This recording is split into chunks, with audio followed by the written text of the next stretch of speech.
Tim SAR lanjutkan pencarian penumpang KM Barcelona yang jatuh di laut.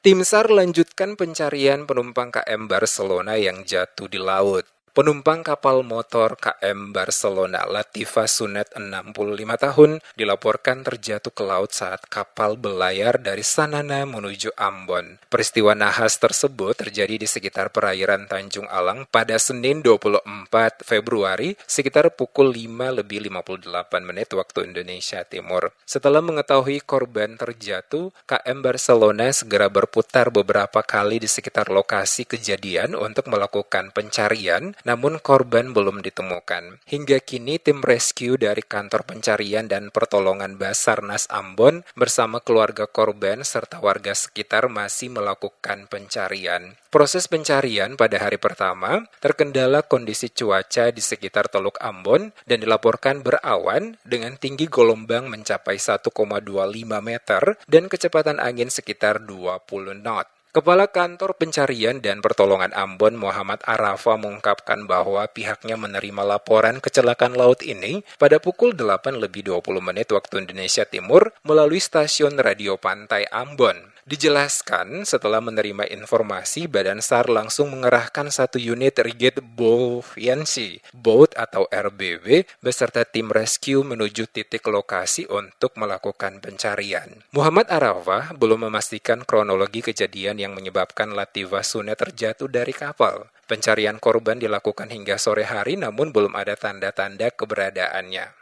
Saat ini operasi pencarian telah memasuki hari kedua dengan melibatkan keluarga korban serta warga sekitar. Hingga berita ini ditayangkan, proses pencarian masih berlangsung dengan harapan korban segera ditemukan.